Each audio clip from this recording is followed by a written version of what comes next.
looking at is I talked to you about what exactly Warren Hunt is going to do when he gets to the Philippines. That Warren Hunt is going to do when he gets to the Philippines is he's going to go into a 14-day quarantine. That quarantine at that hotel is going to cost 14 times 3,500 pesos. So that is, say, 15 times 3. That's about 45,000 pesos, $950 or thereabouts. 45,000 would be $900. And he's going to be staying at the most exclusive resort in Alona Beach. Okay, so the lockdown quarantine hotel is the most exclusive hotel in Alona Beach, and that has a total fee of 3,500 pesos per day times 14, plus a $300 room cleaning service, 300 peso room cleaning service. Now, before Warren can go into the hotel, he has to be registered with the local authorities so that he can be transferred. Only the best. That's right, baby. Back, says Dennis Adams. We're back. Thank you for stopping back, Dennis. Appreciate that. So, in order to get into the quarantine hotel, you need a certificate from the municipality in the province that you're going to be registering in the hotel. So, in my province of Bohol, or the province in which I live, it's not my province, I have to go to the local authorities, sign up Warren's full name and his identification, passport number, and so on and so forth. Then I'm probably going to have to bring that to the hotel. They need that information, and they need a signature on a piece of paper. We're going to find out that exact detail tomorrow. Then, when I bring that information to the hotel, they were supposed to come and fix my internet yesterday. No one showed up. They don't care about whether or not your internet gets fixed. They just charge you every day for internet service. Whether or not you get the service, they could care less. Anyway, when I register Warren with the local authorities, I bring that paper to the hotel where Warren is going to stay. And I give them a date. Now, I do not suggest that you give them any money until the physical day before the plane is going to arrive. Because one hotel told me that if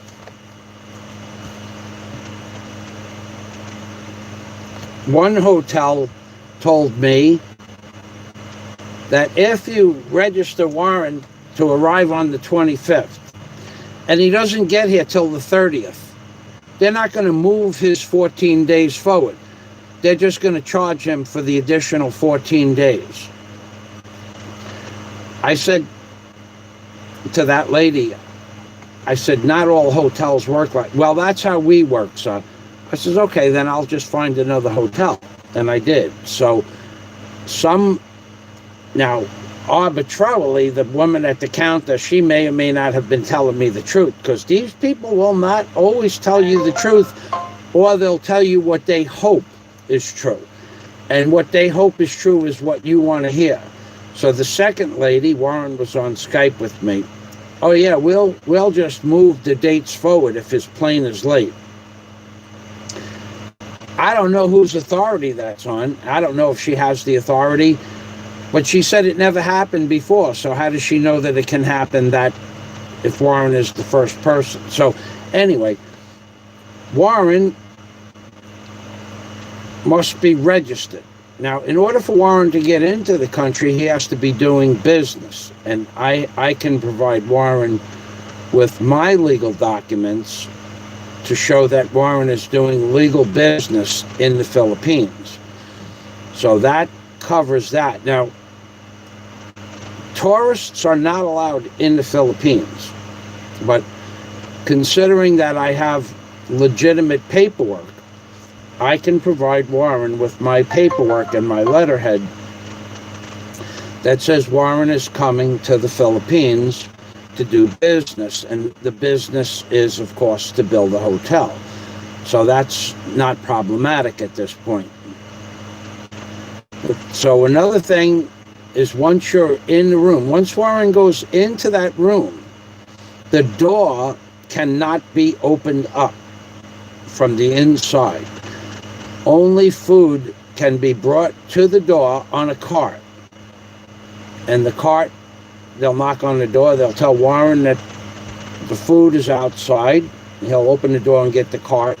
And somehow they'll know if you open up the door after that, except to give them back the cart. So once you're in that room for 14 days, you can't open up the door. The door, you could open it up. There's no lock on the door because for fire reasons. But if you leave the room, the penalties are jail to leave the room under quarantine. You go to jail and pay some stupid amount of fines. The numbers they gave me didn't even seem real, so I won't say what they are, but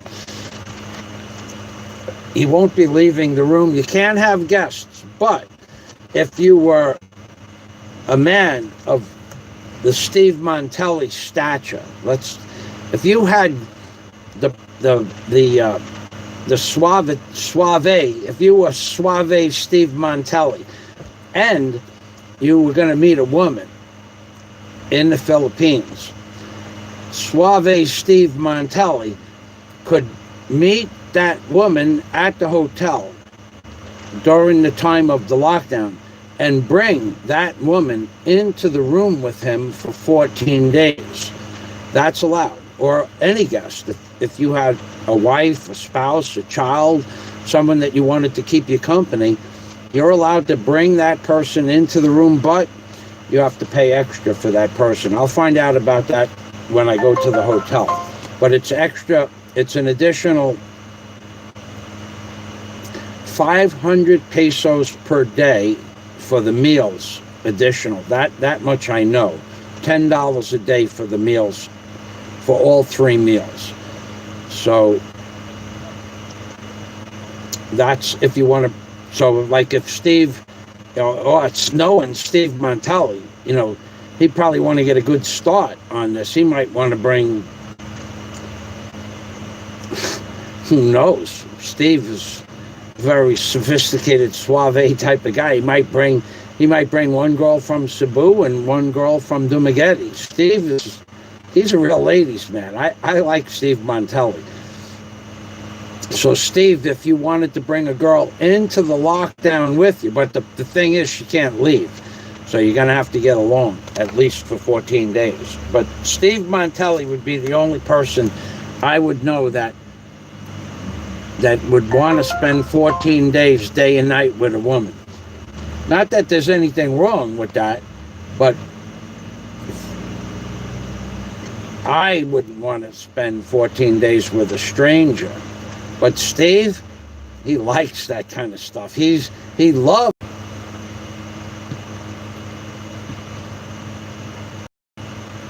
The hardest bit going to be able to leave the room.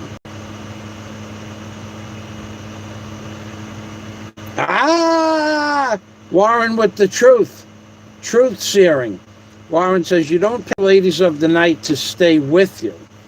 You pay them to leave in the morning, said Warren Hunt.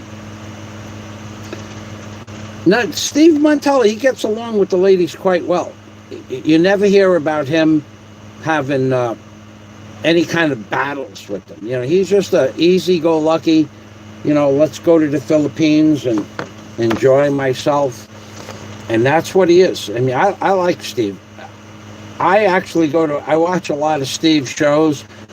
I like the fact that he understands that There is no such thing any longer. Physical conspiracies taking place in real time, in our lifetime, that were predicted 50, 70, and 100 years ago. These things are all happening now. And Steve Montelli runs a channel where he believes it should be called a conspiratorium, a gathering of conspiratoriums, I think. But I like the way he does that. Now, me personally, I'll just tell you that the United States government is getting ready to fuck every single person in the world. And they've done that. They physically did that. They are...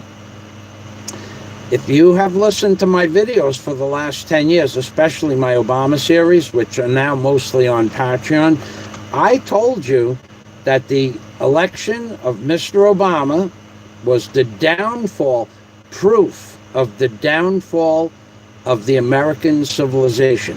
The things that Mr. Obama did to the American justice and or legal system at that time, you remember Obama wanted to have a private army of non-police officers. There was a name for his private army. And that has now subsequently morphed into Antifa. And the heads of the organization that Obama put in, there were 44 czars, Z-A-R-S, 44 czars in Mr. Obama's administration. They were all liberals. A lot of them came from places like San Francisco, Portland, Oregon. A lot of them came from the most liberal, California, the most liberal of the liberal states.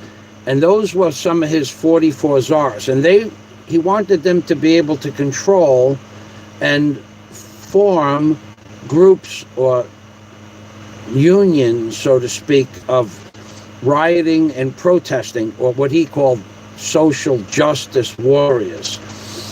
And now, if you went back and looked at Mr. Obama's 44 czars, and you went back and traced the origin of the original 44, and where they are now, and what they have done from the Obama administration until today, you will see that some of those czars are the people that promulgated Antifa, Black Lives Matter, all the organizations that George Soros hides behind and works through, and now his children.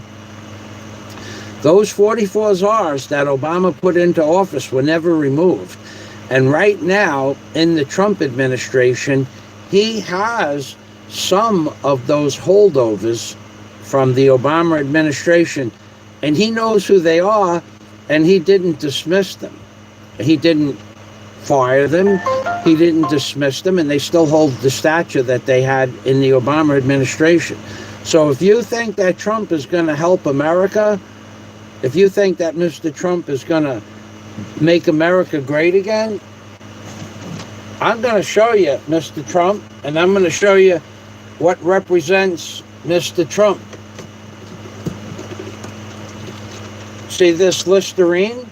This is what Mr. Trump uses for a mouthwash every day.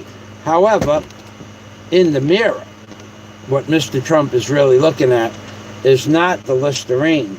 He's looking at the other side of the bottle. That's the Lysol side of the Trump administration. Because Mr. Trump is not going to make America great again. Mr. Trump has surrounded himself with 8 out of 10 of his immediate inner circle are Jewish. That's pretty much the truth. Now, 2 of them aren't Jewish, but their spouses are Jewish. And then I think, friendship with Israel.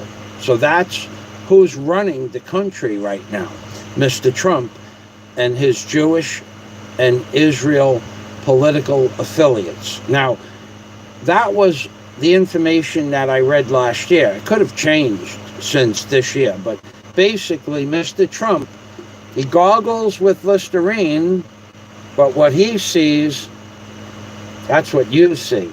You see Listerine. I see Lysol.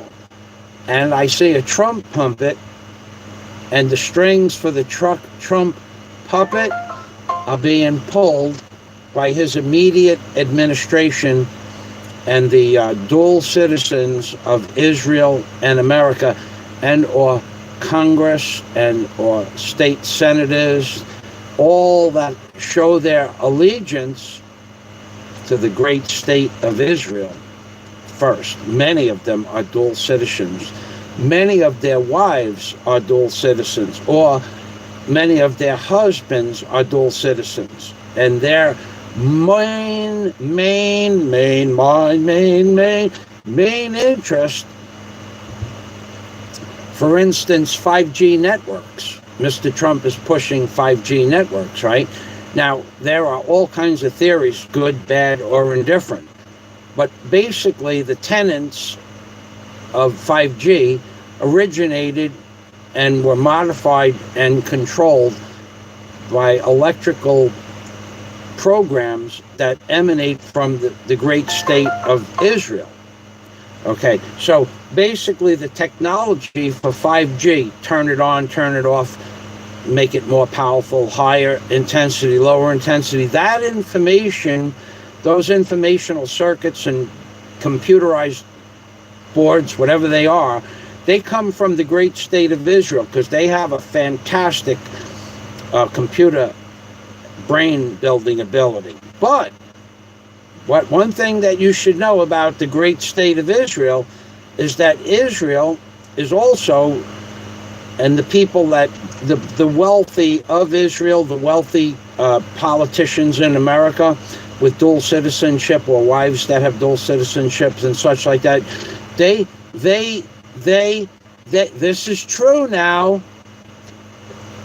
Israel doesn't even have one 5G tower, although the Jewish factor of wealthy politicians and wealthy corporate executives are Jewish. In Israel, there are no 5G towers.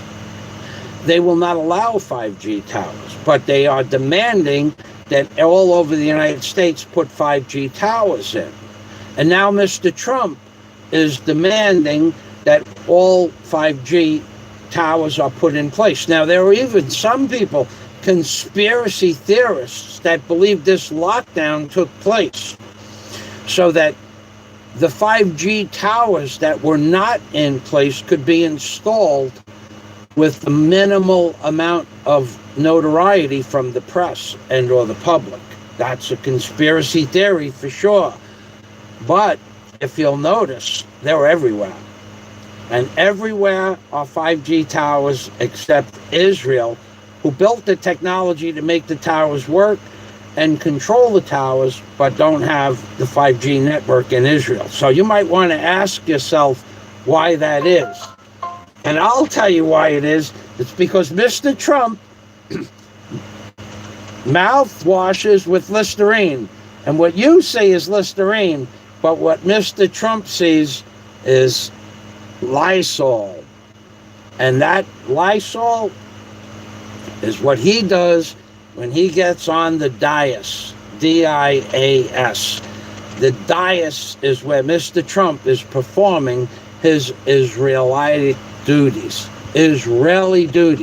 His alliance, his allegiance to the great state of Israel is done on his dais. And take the first syllable of the word dais and put it in priority, and that means that Mr. Trump wants the United States to be heard from his words from the dais, D-I-A-S, dais, us, as in die US. Mr. Trump performs his functionary duties for the great state of Israel from the die us, die US, die US, and die it is, die it is, die it is, dying, dying, dying. Lysol, Lysol, I say Lysol.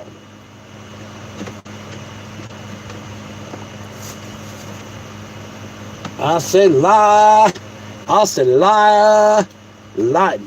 dius, D-I-U-S, baby. Don't make any mistake about it. The U.S. is about to collapse.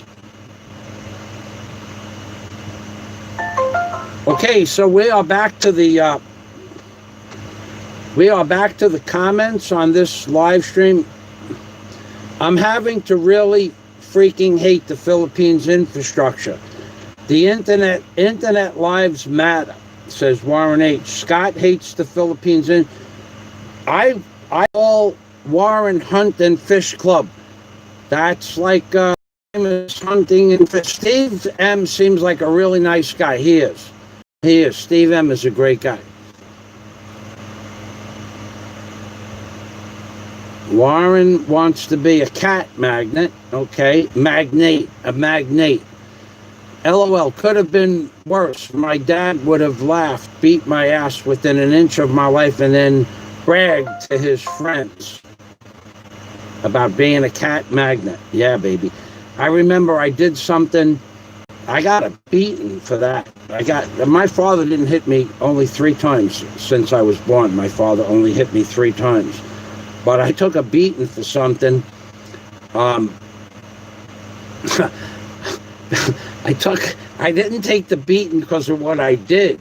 I took a beating because somebody found out about it. And my dad gave me not a bad beating, not kind of more. We have a blackout.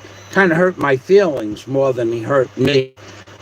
And but the thing is, I was sleeping when my mother told him what I did. I was about 15 years old. And my mother told my father, because she was like, upset that she heard about this thing I did. And my father laughed. My mother said he couldn't stop laughing. Said, that's my boy. My father got home from work a little after midnight, and by 1 o'clock, he was slapping me around. He gave me a pretty good beating. But he didn't give me the beating for what I did. He gave me the beating because I got caught. I didn't actually, hard to say. I do have the front page newspaper headline clippings of that story, but that's from 1970, and there are no names involved. But my dad laughed more than he was upset. But he wasn't laughing when he was reading me the riot act. He didn't hurt me. He never did that. My father was too tough to hit either one of us, any of us. My father never hit the kids, so his voice would get real deep. But my dad laughed, and for like after then, my dad took me to the place where the thing happened, and all the people that were involved, all the children that were involved were there, and my father gathered everybody together, and he talked to us like we were his friend, saying, this, that, and the other thing. But Dad laughed about that for years. In fact, many years later, he goes, that was my boy. So let me tell you right now what happened is we have a full-on blackout. There is no fan. There is no big computer screen anymore. I'm still live. I can read up the fan up. We just got the lights back on. That's right, Scott. That is the truth. I have a feeling our fathers were pretty much alike. Okay, let me go back. He would have laughed Okay, Wareen said, Scott Del Fuego, at school, I was asked what I wanted to do for a job, and I said I wanted to be a cat magnet.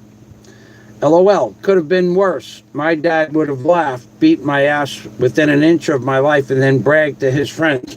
That's why I told Scott the story. Now, I could prove the story, no problem, but it would have to be in person. I would never show that information on the internet. Even though it happened in 1970, it's not information that I readily divulge and or proofs. Scott Del Fuego, funny you should say that. That's just what my dad did. That's true. Wareen said that to Scott. I have a feeling our fathers were pretty much alike. That's why we all grew up as men. Scott, Wareen, Dennis, Merck, Andrew. That's why we all grew up as men. We all had real fathers that, knew the difference between right and wrong. And even though we took a beating once in a while, we knew that we took the beating because we got caught, not because of necessarily what I did was not really that bad. Actually, I should have gotten paid for that particular thing. I actually saved the community where I lived hundreds of millions of dollars, but he's got the sharp teeth. He talks out of both sides of his head too, Scott. Scott said, I heard a certain nationality was warned and a huge number did not show up for work on the towers at 9/11. That's the truth. Do you know? I don't know how many. It was under 3,000 people, which that number was kept low, under 3,000, for a very specific reason. If there were more people than 3,000, they kept it under 3,000 because at 3,000 people, mandatory, you have to go to war. So they kept it as under 3,000 so they could control their war. How many companies of 100% Jewish workers on YouTube and Google, you'll find that several major Jewish corporations, including Larry Feinstein, with the guy who owned the World Trade, they didn't go to work that day. They went to the dentist, they went to the doctors, they didn't show up. A lot of Jewish people were told don't go to work that day. Just Jewish people. Now, if other people heard about it, the only articles or newspaper articles about it are Jewish people being warned not to go to work on the morning of 9/11. So they knew that was going to happen. Dick Cheney knew about that. It goes back to 1982 when they planned the destruction of the World Trade Centers. In 1982, a review was done of the asbestos in the building of the World Trade Centers. So they decided that the buildings would have to be taken down or revamped. And they decided it would be cheaper to knock them down. And that plan took 11 years for the first bombing of the World Trade Center that didn't work in 1993. And then it took another 7 years for it to happen in 2001. But they knew, and that guy, Larry, whatever his name is, the guy who owned the World Trade Center, he had double indemnity insurance against terrorist acts. So if his buildings were somehow damaged by a terrorist act, he would get double the insurance. And he insured both buildings for anti-terrorist acts, and that was only 2 months before the buildings got blown up. So you think he knew something? And that was the first time that the buildings were ever insured against acts of terrorism. So he was the first person to ever insure them for that type of insurance. And then 2 months later it happened. So he barely just paid his first insurance premium. And for that, somehow he got $4 billion instead of $2 billion. But I also read that the insurance company that was insured through the insurance was not the insurance company that paid out the insurance. Somehow he finagled that too. But he got $4 billion when he should have only got $2 billion. And Jewish people were warned, some of the floors that had diamonds and gold stored in their vaults, well, no one knows where that went. And the theory is that the firefighters and the policemen, if they saw diamonds or gold, that they took that stuff. That's one of the theories, because there wasn't much gold or diamonds recovered, although there should have been tens of thousands, if not tons, of gold and diamonds. That stuff just disappeared. So they don't know where it went.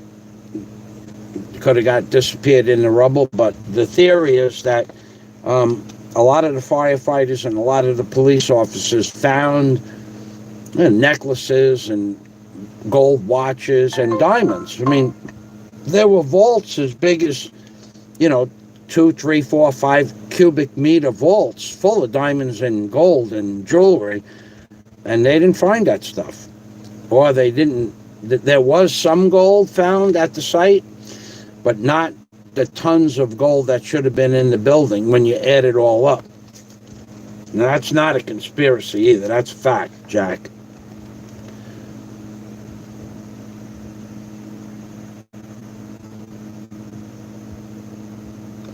Warren heard of the incident I got a beating for. Yeah, I told Warren about that beating I took.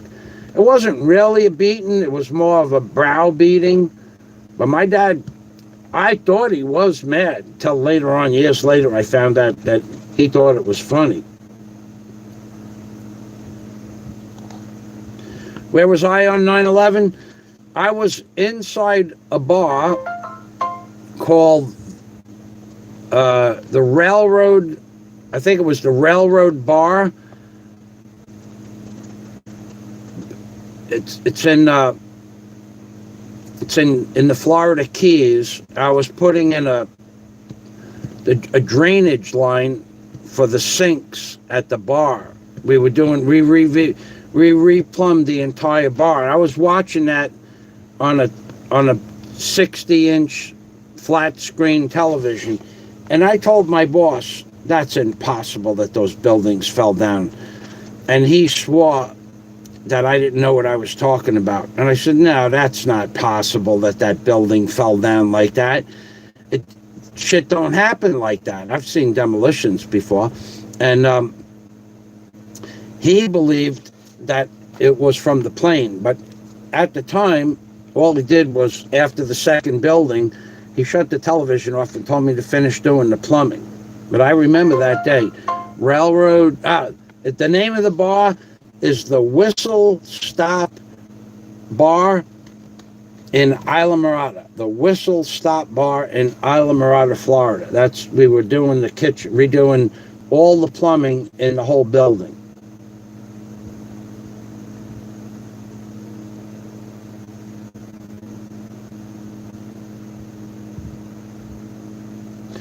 Warren is going to be like a saucer of milk in a kitty diaper. So bad. Cheesy Babe, hello, the machine. That Cheesy Babe is another, that's Chi Corsairs. Chi Corsairs, Warren. After Warren and I do our legal business, then we're going to do other legal business involving certain things.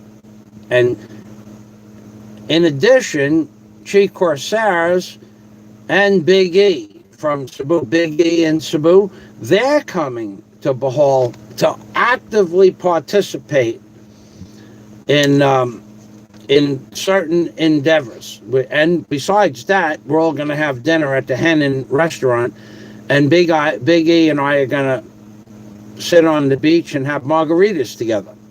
So I look forward to sitting. Now, I don't drink alcohol, so I might just have a glass of 7-Up. I might have a margarita also, but I look forward to doing all this legal stuff and we're all going to meet in Tagmalaran. We're going to do all kinds of fun stuff together, what we consider fun stuff, stuff that we believe needs to be done, stuff that we've been planning to do as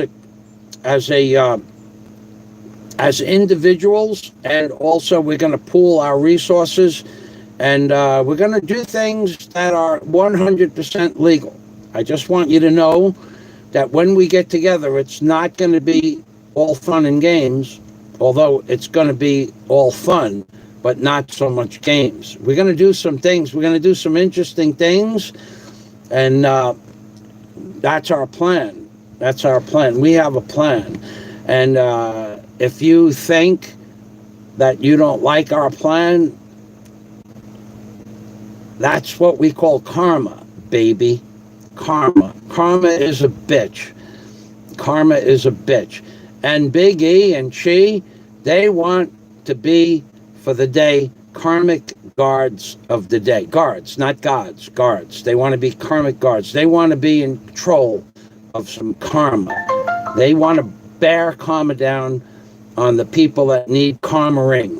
Karma-ing, Big E, the karma guy, and Big Chi Corsairs, the karma girl, and Warren and I, we might dish out a little karma as well. We're all gonna have some fun on the beach, baby. Yep, we're all gonna have some fun. And if karma comes your way, just remember, karma, karma, karma, karma, karma, karma, karma. Karma is a bitch.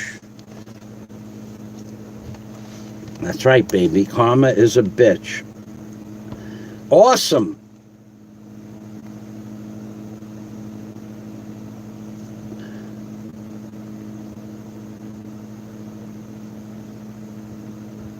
Ed Van Hagen. Yeah, well, it looks like, I don't know. I'm not sure what's going on as far as traveling is concerned, but Scott said this morning that if traveling restrictions ease up, he'll be here with us during your stay here, Warren. Now, Warren is staying, we have Warren booked into, well into December. So Warren is, and that's just at the first place. Now, Warren, we might be able to just get that room for a year. That room is a done deal right now. And if this lockdown continues and Warren chooses to stay, the room will be available for a year. So I sent Warren his video of his room this morning, last night, and he likes the room. I got him. That's besides the lockdown. Scott says, I'm starting to do lots of core work to prepare for the sore ribs from laughing. When we're actually able to get together and tell stories and the truth, they're probably some of the things that Warren and I talk about, Scott. This is the truth now. Of course, it's the truth. If I said it's the truth, got to be the truth, right? Because no one's been able to actually catch me in a lie. They lie about catching me in a lie, but that's what liars do. They lie about other people lying. So, I've had Warren laughing so hard that he actually tore a muscle in his rib cage on more than one occasion. And then there's another person, well, that we get online with, and we all laugh together. And Warren has injured himself from laughing with the third party, Scott Del Fuego. The Whistle Stop, that's right, the whistlestopbar.com. That's where I was the morning of 9/11. And I could tell you a true story that the morning I was on my way to work from the Whistle Stop, me and Jimmy Jam, we were out all night. Me and Jimmy Jam were at the Caribbean Club all night. And when I say all night, I mean at 4:30 in the morning, we were damn near passed out from exhaustion on the beach behind the Caribbean Club. So we were both up all night, but we both had to go to work the next day. So I went home, and Jimmy Jam went home. He lived at mile marker 90. I lived at 100.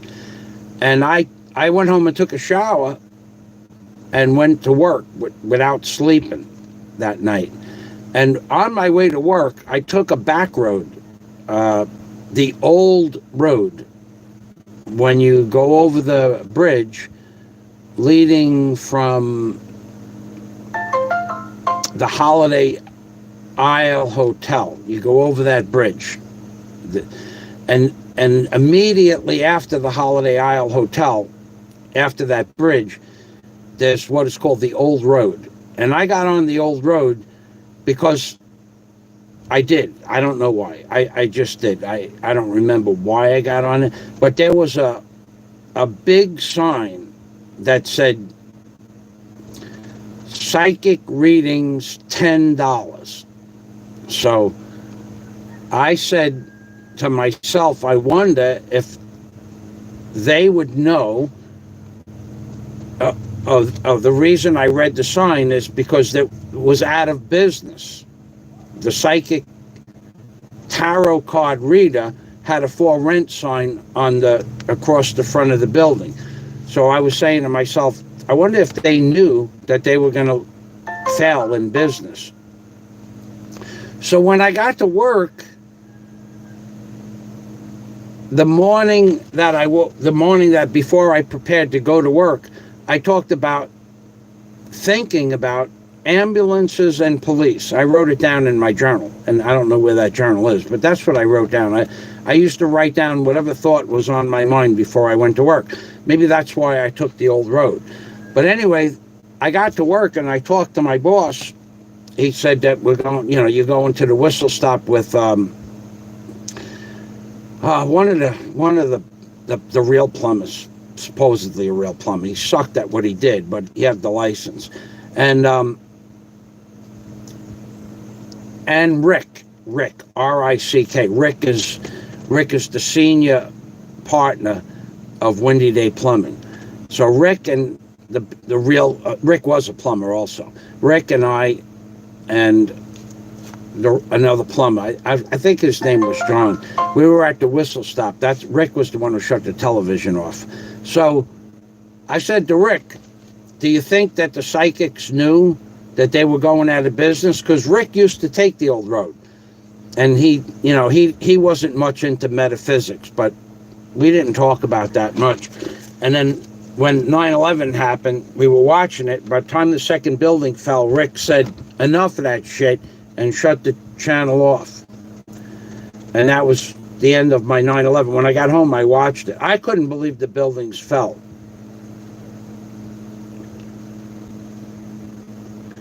So Cheesy Babe, Chi Corsairs, and Warren and I and Big E and Sabu, we're all getting together to do some legal shit, boy. And when I say legal shit, I mean legal shit. It's going to happen. And now with Warren coming to the Philippines and Warren putting out feelers for certain pieces of information, that might be part of something that we get involved with on top of the other legal shit for the hotel. Just had pepper steak with mashed potato and vegetables. It was really good, says Warren H. I wish I could share this salmon and veggies, says Scott Del Fuego. I had cabbage and rice with a little bit of pork this morning. It was delicious. I love cabbage and rice. I just enjoy the hell out of that. And some days I mix it with garlic. Some days I mix it with onions. Some days I just put a little soy sauce on it. But that's what I enjoy that meal. And I eat a lot of vegetables. I eat 4 kilos of assorted vegetables during the course of any week, and as much as 4 food. So I can just imagine grilling up fish and squid from the locals. Oh, they have fresh squid here that's big. You can buy 1 kilo plus squid on any given day of the week all year here. I don't know how they do it or where they get it from. Now, it is warm water squid, but it does come from the ocean depths. So For me, I think it's too much work to go get it and come home and clean it. So what I have done in the past, I haven't done it for almost a year. We get the squid, when Daisy would go get the squid, we get the squid cleaned at the place so that we don't have that ink all over the place, and they clean it up pretty good, and we pay for the whole squid, and then we'll give them extra money to clean it. But squid, some of them don't want to clean it, and now the new place, they don't want to clean it because they don't have the same drainage facilities as the old place. So when I stopped there and asked them if they would clean the squid, they said no, and I didn't buy it. I bought fish instead. That was a couple of months ago. But that is squid. And, a lot of people don't eat squid. They call it bait fish. I like squid. And if you pound it out properly before you cook it, pound it with a wooden mallet, it tenderizes it. It's pretty good. The squid here is very good. But they have fresh squid for $12 a kilo. So it's $6 a pound for fresh squid. That's not clean, but that's the price. I laughed so hard a few times he's fallen off the lounge chair, says Warren. That did happen.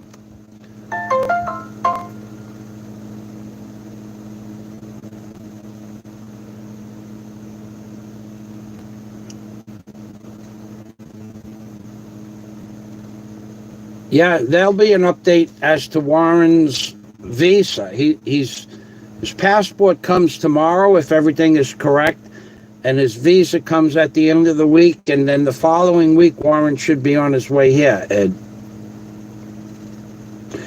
Well, oh God, you guys, they're doing it again. They're doing it again. And I'm going to show you, I'm going to slap them in the face for super chatting me. Again, I didn't ask for super chat. You know that. I never asked for super chat. I'm not like that other channel that begs. I swear to God, when I hear that guy begging for super chat, I gotta think, I picture him on his knees praying to Jesus for super chat. That's how so here we go. We have Scott Fuego. So excited. I have no idea what to do but super chat. Salamat. Warren lies. He super chatted yesterday. He broke his 60-day rule. Warren says, I want a super chat, but I'm not allowed for 60 days.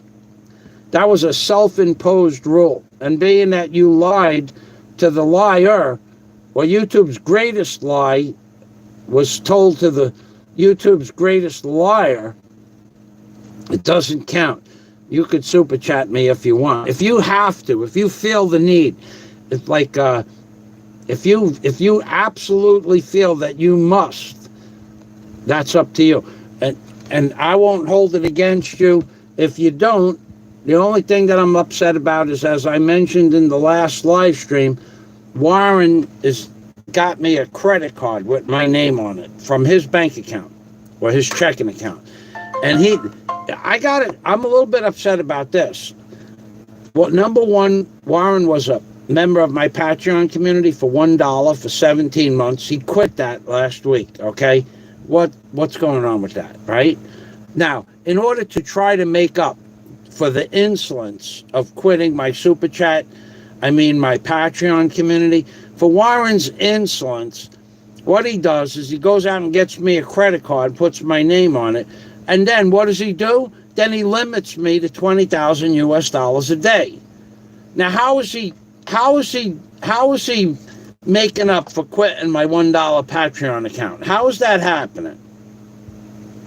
One thing has nothing to do with the other. If he was going to limit me to a lousy $20,000 US a day, the least he could have did was stayed as a $1 member of my Patreon account, because what I got to do now is each video I'm going to post on Patreon, now I got to open up the mail and put the link and the title in a private email to Warren. That takes a lot of my time up, sending out individual emails.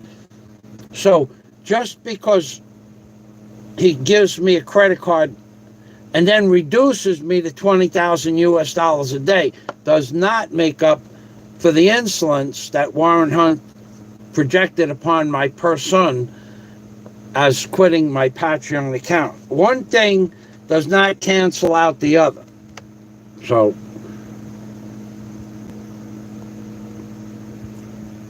Scott Del Fuego, super chat. We're going to ring a bell. We're ringing a bell in a minute. Chat. Oh, he dragged it out to make it a $7. Super chat. Up here is so. Over here, where is that? Over here. Over there, on the bottom, is stupid chat from Warren. Salamat, mate. Ed Van Hagen, Mr. Fazio, were you immediately concerned about friends and family back in New York when you learned about the World Trade Center collapsing? Nope, because I didn't know anybody that worked in the World Trade Center, except some of my childhood friends that were police and firemen that died in the World Trade Center. Nobody in my family died. So, and I didn't know of anybody in my family that worked in those two buildings. My family is a blue-collar family. They didn't work. Nobody in my immediate family worked or died from the World Trade Center that Dick Cheney and George Bush, when they blew up the World Trade Centers.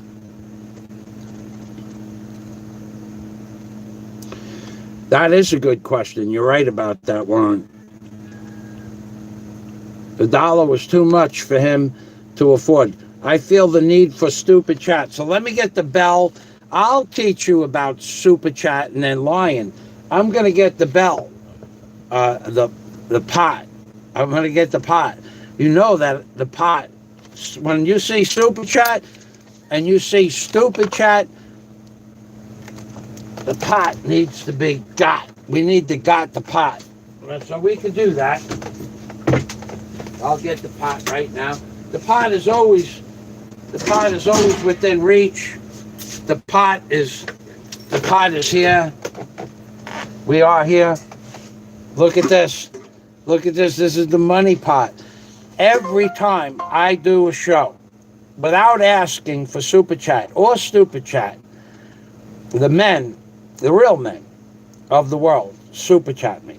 And they know that money is being put aside for what it was intended to be put aside for. Computer, things like that. We don't have legal fees, but if we did, we'd put it towards legal fees.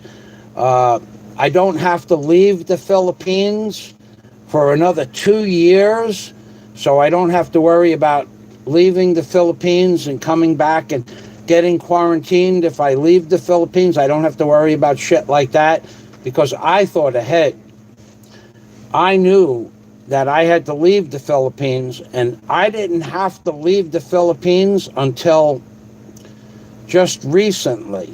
But I said to myself, what if I go a year early? What if I just leave the Philippines early instead of waiting till the maximum amount of time when something could happen? So I did. I left a few months early, and that was last year. And I avoided the lockdown procedures. I avoided no less than $3,000 in quarantine procedures, because here's how this works. And then I'll ring the pot in honor of the stupid people that got stuck here in the Philippines or didn't leave when they could have left. Because those people knew that it was time to leave before their visas expired. What they were hoping is that Mr. Duterte would give them a reprieve for the penalty fees for overstaying, and also give them a reprieve for their visa dues. Because I think if you're overstayed, I'm not sure if you can get a visa stamp in your passport. So those people were not thinking at all. They should have said, look, It's January. We got this lockdown thing. I should leave the Philippines right now, before the quarantine shit hit everywhere in the world. But those people were not thinking at all. They did a stupid thing. They stayed in the Philippines, hoping that Mr. Duterte would put a reprieve on the penalties. Now, anybody that's in the Philippines would have to be stupid to believe that there would be a reprieve at all. In fact, right from the get-go, there were articles that if your visa is going to expire, it is suggested going back into February that you leave the Philippines and worry about getting back to the Philippines when the lockdown ends. But only stupid people would stay in the Philippines under those conditions. Now, what happened was the stupid people that stayed in the Philippines, and I know quite a few. There's a man next door to me that had things to do in June. And he could not leave when he wanted to because there was a total ban on flights. And the things that he needed to do, he's from Canada, those things that he needed to do, he couldn't do them. So now it's too late to do those things. Whatever they are, he did not leave the Philippines when he could have left. He had the money, and the lockdown would have allowed him before June, but then during that full onslaught of no planes flying anywhere, he couldn't leave the Philippines. But he has left now. I don't see him around anymore. But only stupid people didn't see this coming.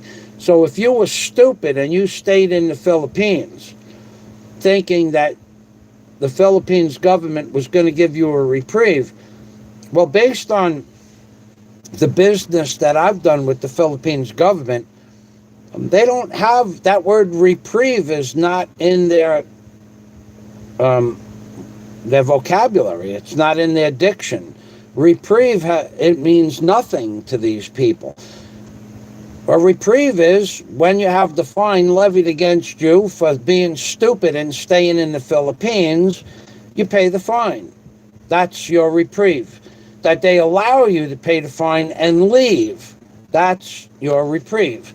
So to believe that the Philippines government, I mean, I was in the Philippines for 5 years last year. Now it's 6.5 years.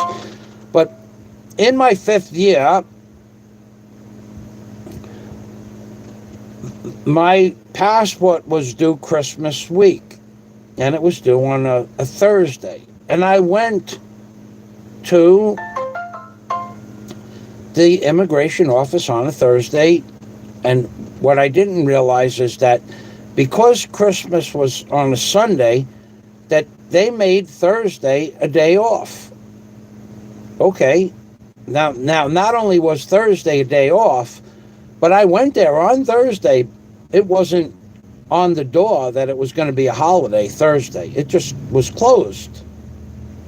Okay, so when it opens back up on January 2nd, I went to the office and I said to them, the due date was like the 28th, but that week the office was closed. But I said I went there last Thursday, and today is the first day that you're open. Yes, sir, no problem, sir. And they just charged me 1,000 pesos for my late fee for one day, because I wasn't even late. I went there, but so they knew, I'm sure they believed me. I mean, I've never been late before, I've never late after, but they closed their office down a day early. Well, I knew it would be closed on Friday, but they closed it down. You were a stupid person. You would believe that Philippines let me slide for 1,000 pesos.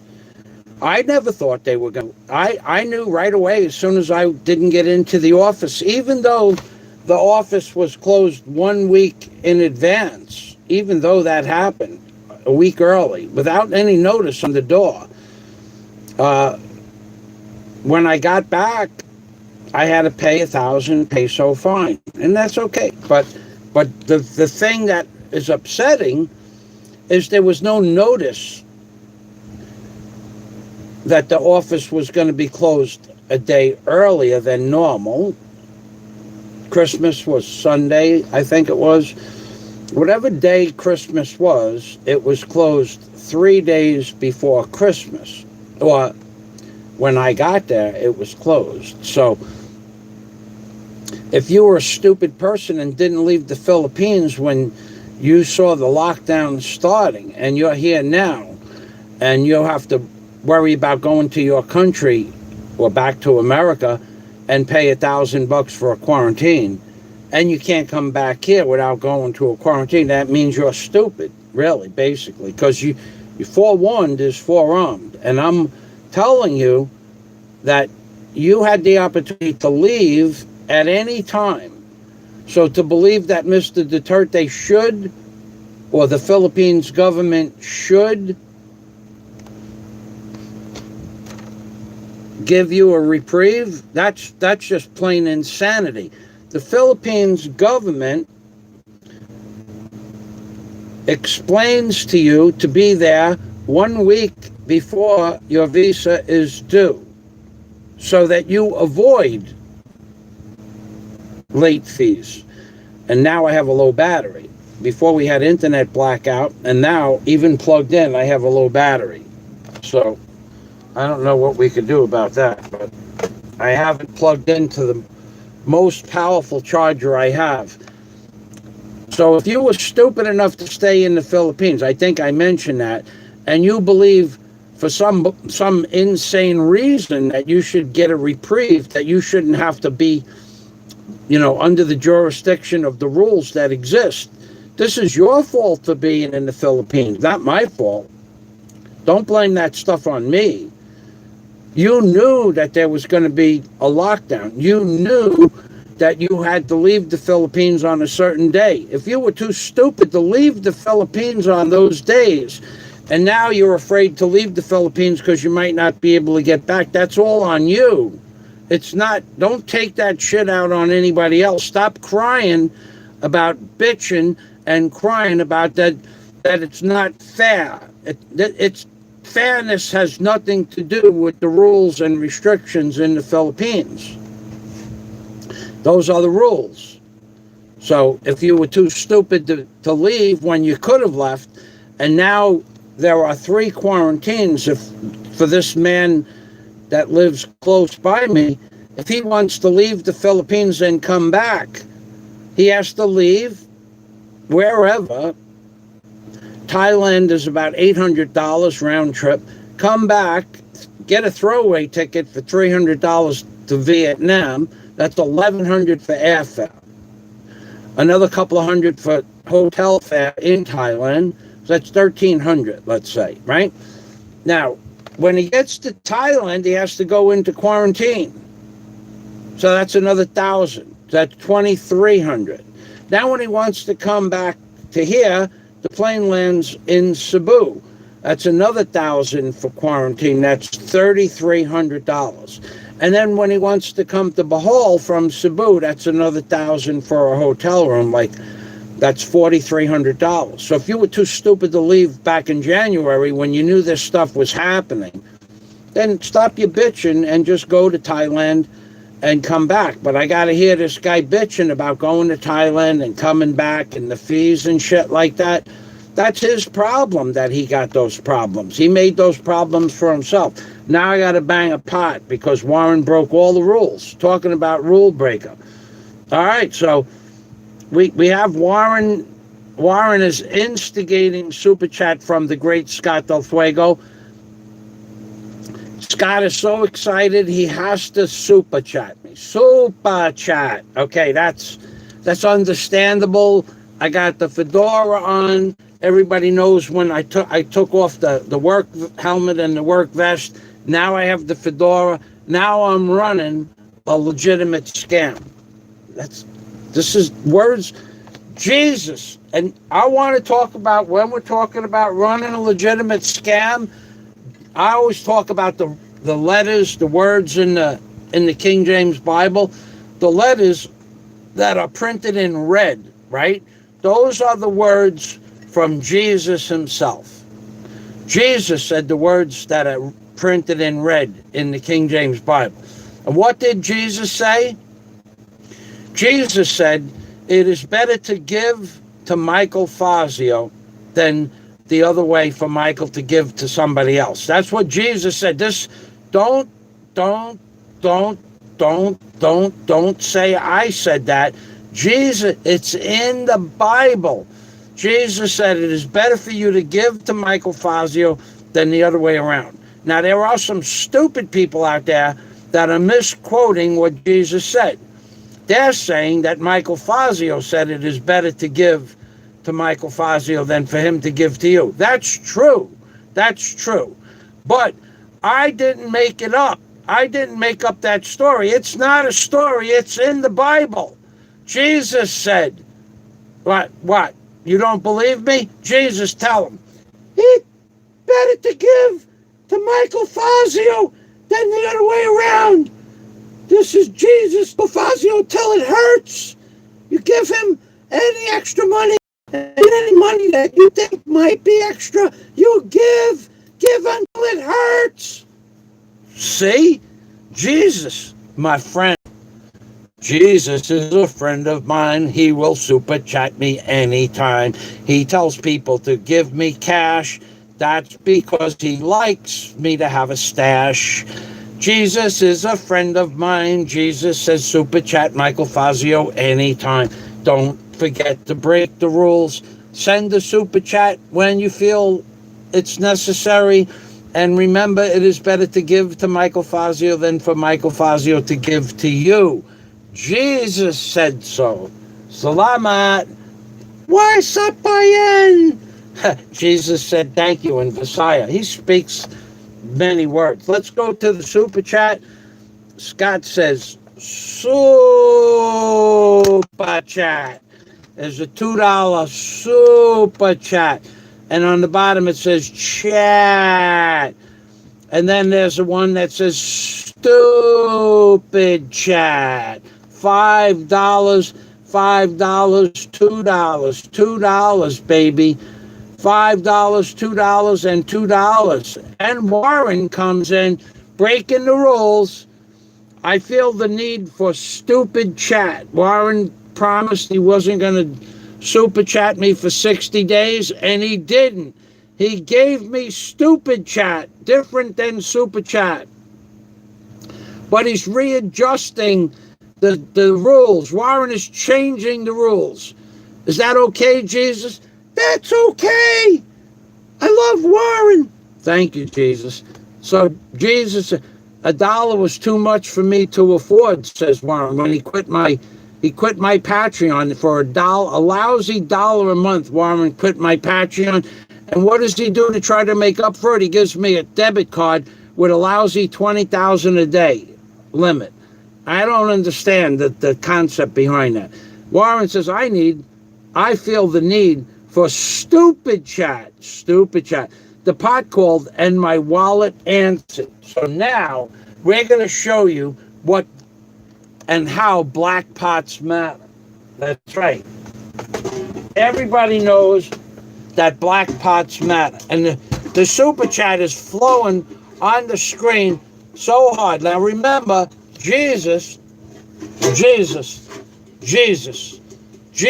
is basically inside this pot. And if you listen very carefully, listen very carefully. Wait, hold on. We got things that we got to do here. Jesus, what do you want, Michael Fazio? Jesus, what do you think? Think they should give me super chat, Jesus? You got to give Fazio super chat.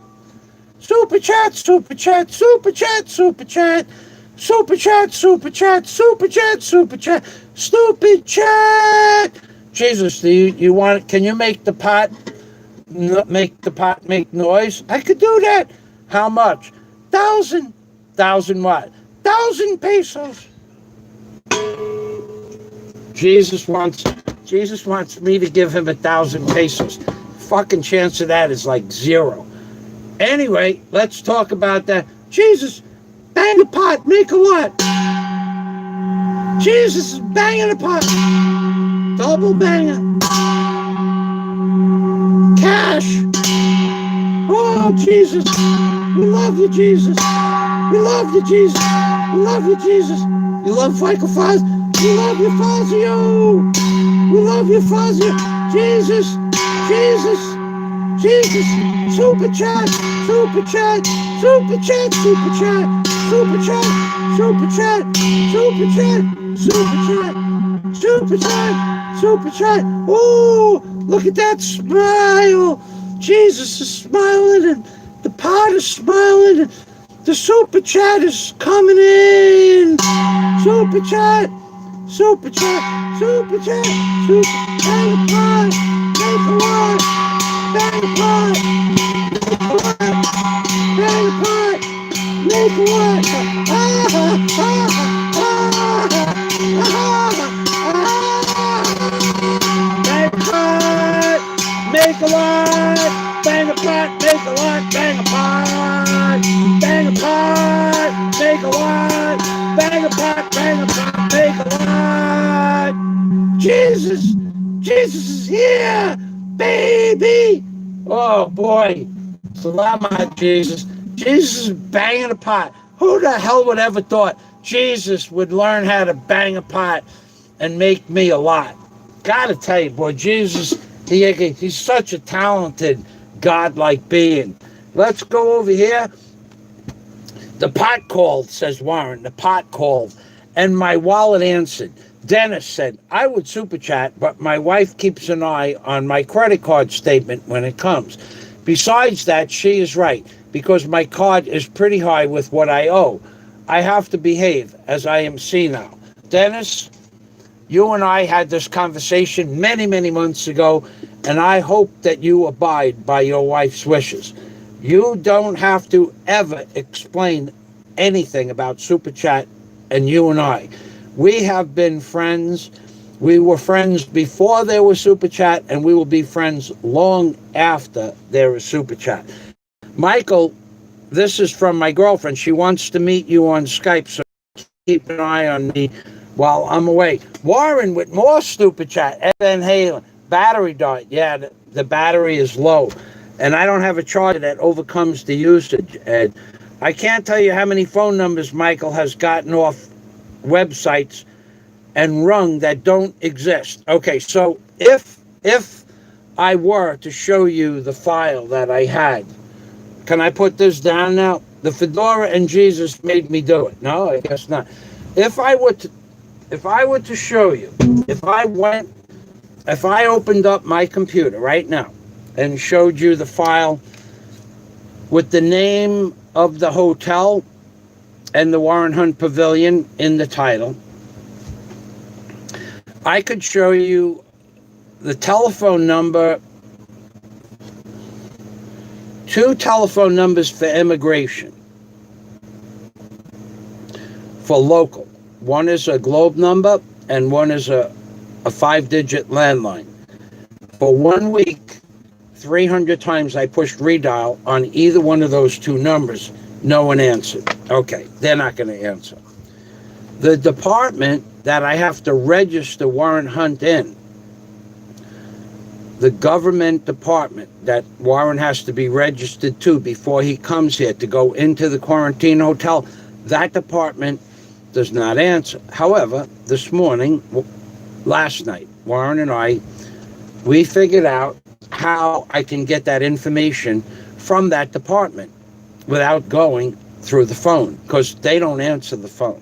That's 3 government telephone numbers that don't answer the phone. 3. Now that's 1 week and pushing the redial 300 plus times.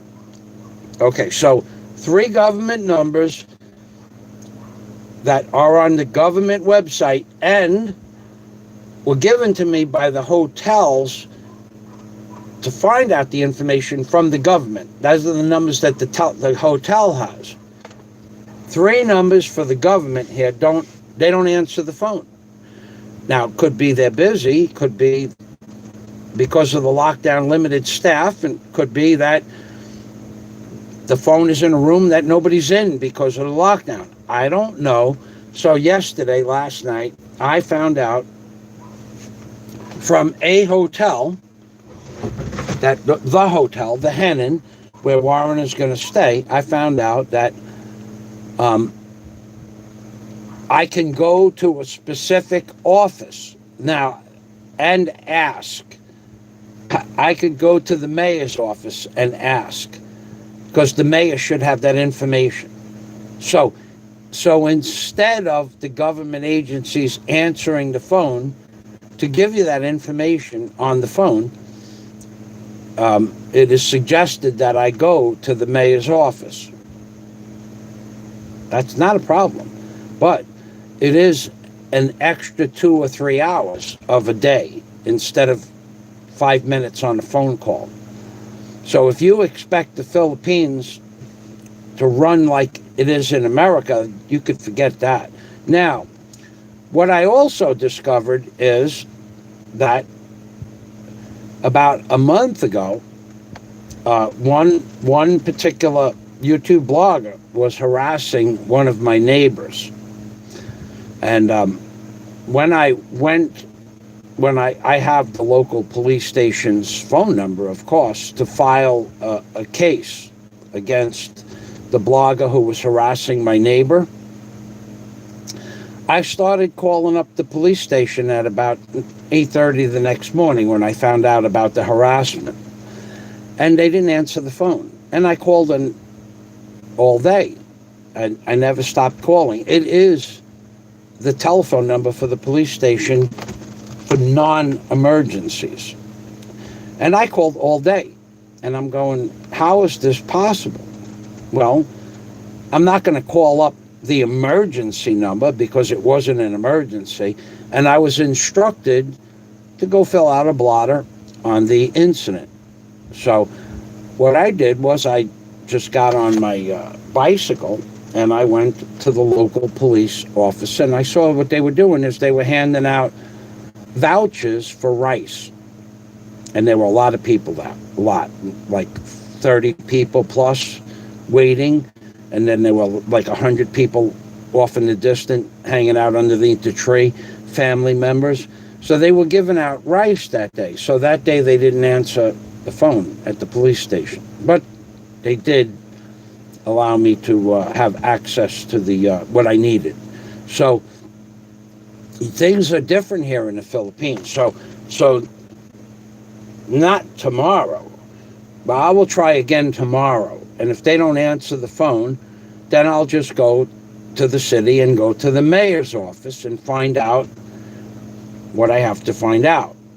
But even though there are phone numbers for every, call up a lawyer, for immigration lawyer. Go ahead. I dare you to Google immigration lawyer in Bohol. I dare you to Google that you live here in Bohol. I dare you to Google it, and I dare you to take 10 numbers, doesn't matter, off any of the first, however, the first 10 numbers for the lawyers for immigration policies. I dare you to go to the page that says immigration lawyer. I dare you. I'm double daring you. I triple dare you. Take the first 10 numbers and call them up. And 7 of them don't work. 7 of 10. Those are lawyers that have advertisements that they pay for websites, and their numbers don't work on their websites. And even if it leads you to Facebook, which 2 of them do, the numbers on Facebook are dead numbers. They don't work. Philippines is different than every place else. All right, back to the stupid chat. The fedora and Jesus made me do it. Bang a pot, get a lot, says Warren H. let me ring the embassy here in Australia again before you head off on an all-day trip, Michael. Well, I wouldn't worry about that because the mayor's office is right next door to the NBI. And I have business in and around that location. I have to go check to see if my NBI card, my actual current NBI up-to-date NBI clearance is done, because that is the NBI clearance I wish to bring to the BIR. So to have I have a current driver's license. I have a current, if I have my current NBI card, with the other one is okay, but it expired on July 24th. June 24th, excuse me. So I want to bring my current NBI clearance. It should be done by now. Because I put it in that week of like the 24th of July, so that's the 30th would be 1 week, and today's the 12th. So we're almost up to 3 weeks. Takes 3 weeks, but being that I already had an NBI clearance, they said it was possible that yours would take less, but come back in 21 days. So I can go to the mayor's office and the NBI to pick up my card, and then I can go to the BIR. Or I have to go to the mayor's office anyway. Doesn't matter. So don't worry about that. And besides, maybe if I go to the mayor's office and find out that information, maybe you'll upgrade my card to a little bit more than 20,000 US a day. I mean, that's what the ultimate goal is to have you raise my credit card limit from 20,000 US a day. I was thinking 25 is a nice round number. It's easy to figure out, 25% of something. 20% of something is not so easy to figure out for some people. I work in terms of 25 or 50% would be better. Up 50. So bang a pot, get a lot. Let me ring the embassy. Okay, so what we're going to talk about now is more bullshit. Okay, so here's the cost, the actual cost to leave the Philippines right now, today, go to Thailand and come back. And if you're too stupid to have left when you could have left, you can't come back into the Philippines as of today as a tourist. Business, yes, still required quarantine. So you leave and you go to Thailand. By the way, Jack Thompson has an apartment you can have for $1,000 for the 3 weeks to quarantine. His building is a quarantine approved building. So he has an apartment. So if you want to give my YouTube subscriber, friend, and Patreon member Jack Thompson $1,000 for the 3 weeks, he has an apartment in Thailand. You'll have to ask him where it is, number one. Number two, it's $800 for the round trip ticket back and forth to Vietnam, Thailand, wherever you're going to go. Just figure $800 with the hotel. But when you get back to the Philippines, you need a throwaway ticket, so that's $300. So that's $1,100.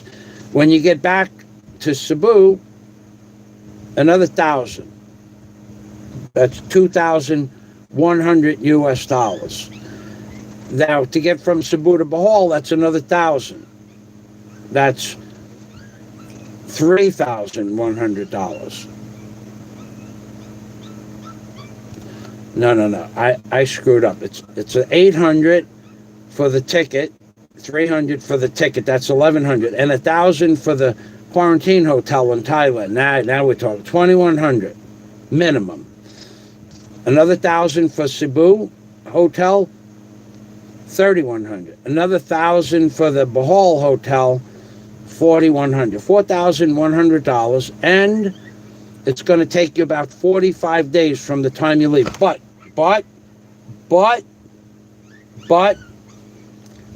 if you're not with business in the Philippines that you can prove is going to take place when you get here, you can't come back in the Philippines.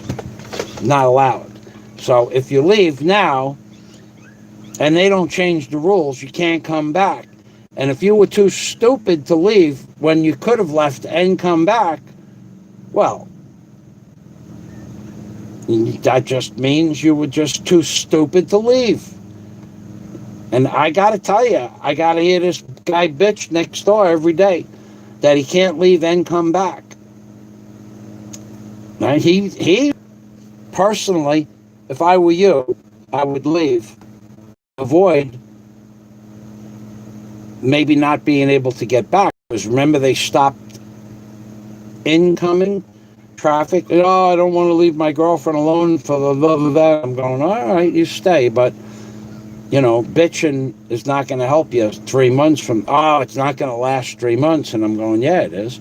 They're shutting down the economy of the world. And Philippines is just one facet. Hold on a second. I got somebody at the door. Hold on a minute.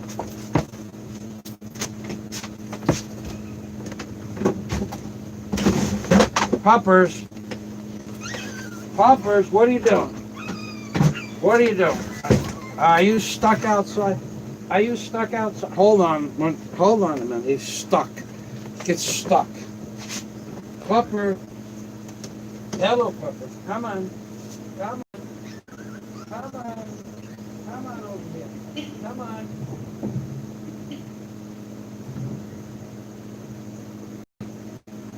Come on. What? Are you going to come now? Okay, come on. Yeah. I got to get... It's terrible. On and off all morning. On and off all day yesterday again. I have...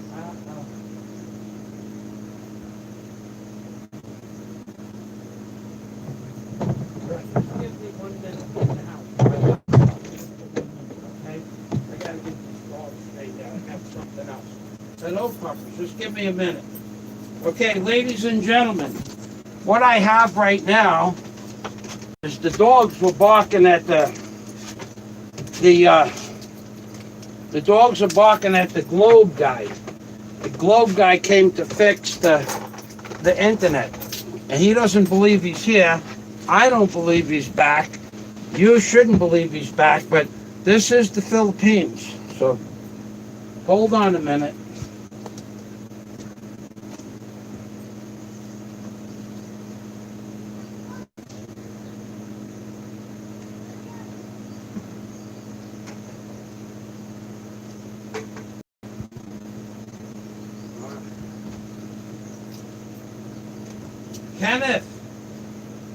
Kenneth, you want to come in now?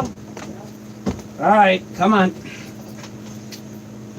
All right, so, oh boy, it doesn't ring. So, what we got is Kenneth from the Globe is here, right? The Hamlet? You smell the Hamlet? No Hamlet, yeah? No, from the dogs. Okay, so what we're going to do, ladies and gentlemen, where are my glasses? You see glasses? Orange? I got them right here. Hold on, let me say goodbye. Warren, salamat. Warren hits me with a $5 super chat. Yeah, baby. Bang a pot. We're gonna have Jesus say goodbye. This is what we do here in the Philippines for the Globe people. Gotta be able to pay the bills. Jesus is gonna bang a pot, say goodbye. Jesus, bang a pot, make a lot. Jesus is banging a pot, making a lot. Bang a pot, make a lot. Bang a pot, make a lot. Bang a pot, kumbaya, kumbaya. Bang a pot, make a lot. Salamat. And the globe guy, he wants a pot. He wants to know where he can get one of these pots, right? He's looking, he's going, can I buy that pot from you? Come here. Come here. Look, watch. See? There. There. There. There. There. There. Bang a pot. Make a lot. Yeah, baby. So what we got to do now, I'm going to have to say goodbye. Can you work? You cannot work with this on, right? You got to shut this off. Okay. Look, there's the bandito, the globe guy. He's back again. He's back again. He knows I take good care of him. $12,000 a day. I'll ring the embassy. You just lowered the... I don't want to hear that shit. Lowering is not the good thing. He'll be back in a week or so to fix the modem again, says Warren. He knows you. It's Frosty the Snowman 333. What's your number? Okay. All right, ladies and gentlemen. Frosty the Snowman 333. Buddy, where you been? Okay. Yeah, I know Frosty the Snowman. Are you in the Philippines, Frosty? Frosty, send me a message. Send me your United States message. Telephone number. Dennis, thanks for stopping by. The house that you are building in the Philippines is coming out really nice, and those were nice videos of the houses where you live with the gingerbread. Well, there used to be gingerbread. Warren, goodbye. Scott Del Fuego, thank you. It was a pleasure riding with